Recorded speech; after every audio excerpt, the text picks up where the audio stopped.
ભાવનગર શહેરમાં સામાન્ય રાહદારીનો જીવ જોખમાય તેવી પ્રતિબંધિત સફેદ એલઈડી હેડલાઇટો લગાવીને બિંદાસ ફરતા કાર માલિકો.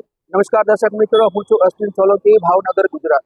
ભાવનગર શહેરમાં દિન પ્રતિદિન વધી રહ્યો છે સરકાર દ્વારા પ્રતિબંધિત સફેદ એલઈડી હેડલાઇટનો કાળો કહેર. જુઓ સંપૂર્ણ અહેવાલ માત્ર ડીડી ભારતી ન્યૂઝ પર. પોતાનો શોખ પૂર્ણ કરવા માટે ભાવનગર શહેરમાં દિન પ્રતિદિન વધી રહ્યું છે અકસ્માતને આમંત્રણ આપતા અને સરકાર દ્વારા પ્રતિબંધિત હાઈ બીમ વાળી સફેદ એલઈડી હેડલાઇટનો ઉપયોગ કરતા વાહન ચાલકોનો જમાવડો. ભાવનગર શહેરમાં કાર માલિકો પોતાની કારને બીજાની કારથી અલગ દેખાડવાની હોડમાં સામાન્ય માણસ તેમજ રસ્તા ચાલતા રાહદારીને તકલીફ થાય તેવી પ્રતિબંધિત હેડલાઇટો લગાવીને બિંદાસ રોડ પર માંધેલા સાંડની જેમ જ્યાં ત્યાં ફરતા જોવા મળી રહ્યા છે.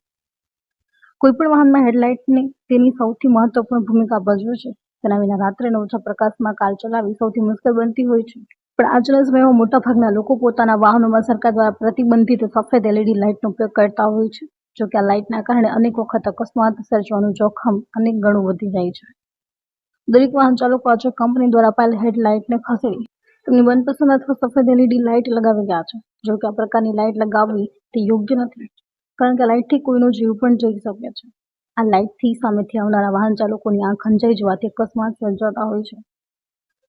ફોર વ્હીલ વાહનોમાંથી થોડા વર્ષો અગાઉ સરકાર દ્વારા એલઈડી હેડલાઇટ લગાવવા પર પ્રતિબંધ મૂકી દીધો હતો.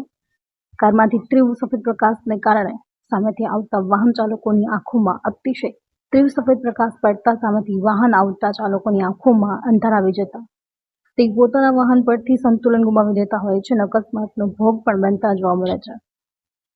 અત્યારે લોક માંગણી પ્રમાણે એવી પ્રતિબંધિત એલઈડી હેડલાઇટો પણ તંત્રએ કડક કાર્યવાહી કરવી જોઈએ તેવી માંગ ઉઠી રહી છે. જરૂરત કરતાં વધારે પ્રકાશવાળી સફેદ લાઇટના કારણે અન્ય વાહન ચાલકોની આંખો અંજાઈ જતી હોવાની ફરિયાદ ઉઠી રહી છે.